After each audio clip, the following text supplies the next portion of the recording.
Welcome to the AI Hustle Podcast, the podcast where we break down the latest in AI news, tools, and interview experts helping you hustle and do more using AI.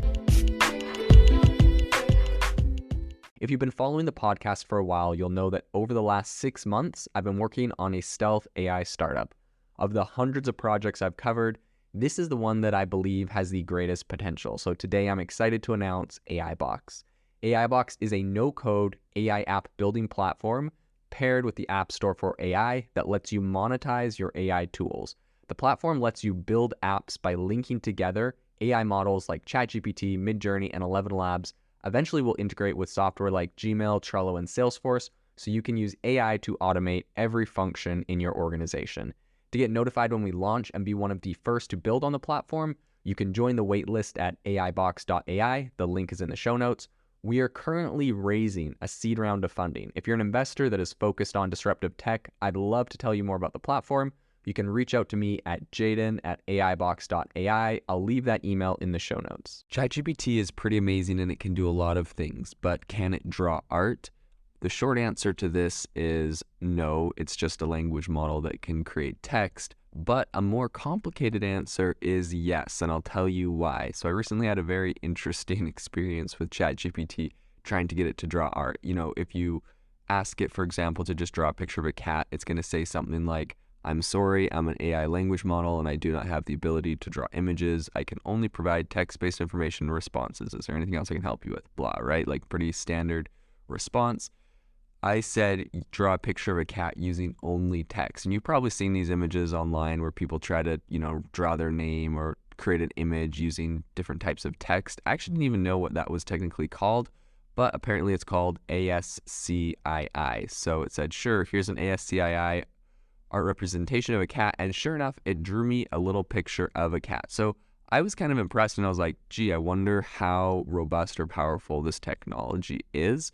And just considering the nature of how a ChatGPT model works, right? It's kind of like it's autofilling. It's just based off of what it's seen on the internet. It's kind of guessing and autofilling what the response might be.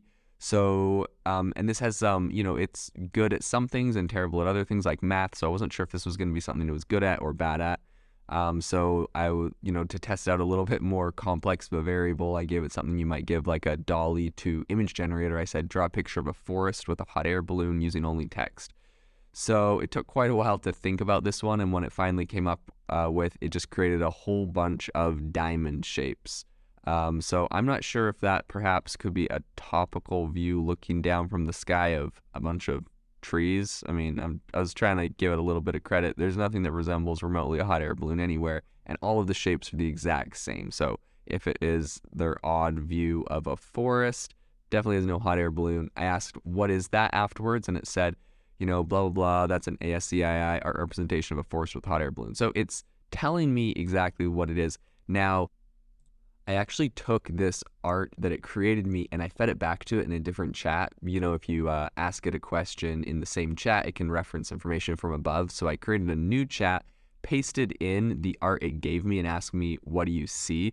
And it said, I'm an AI model. I can't like see things, but it said that the ASCII characters resemble mountains or peaks. So that's kind of interesting. To it, that resembles mountains or peaks, but nothing about a forest or a hot air balloon, which kind of, to me, solidifies my theory that it's just terrible at art and it doesn't actually know what it's creating. It's just generating something. Anyways, I wanted to test it a little bit further. First off, I told it wasn't accurate about that. I told it to draw a male face smiling using ASCII.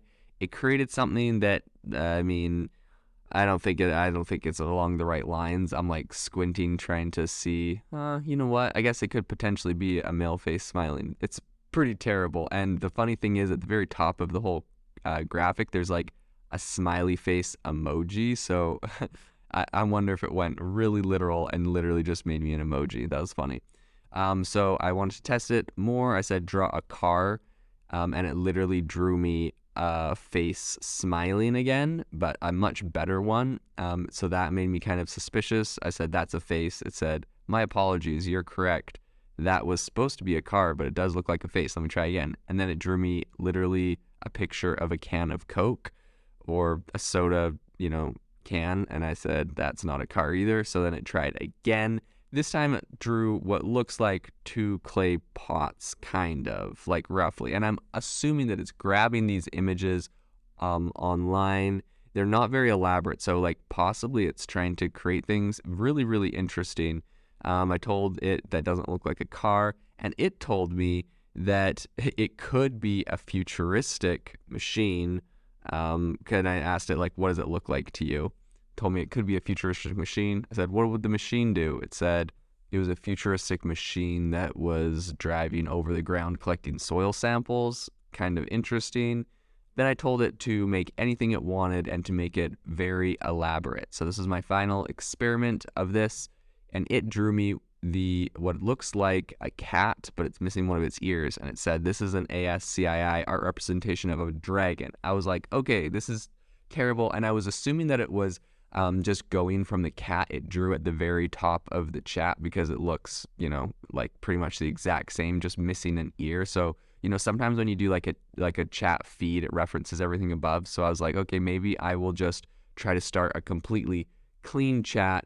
And I told it to draw me a picture of a dragon in the clean chat. And interestingly enough, in a completely new chat, it drew me that exact same picture of a cat missing an ear and told me that was an art representation of a dragon.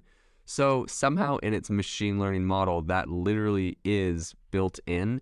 Which also makes me question a little bit how if it's actually creating these things or if it's just classified some piece of art in there.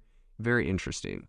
One final test I ran it through was asking it for a man smiling again in a clean chat, and this time it literally just gave me an emoji of a smiling face, and then it said if you want a more detailed representation, and it came up with like something similar to what it had given me before. So interestingly enough, I think before it gave me the emoji and the man smiling all in one box.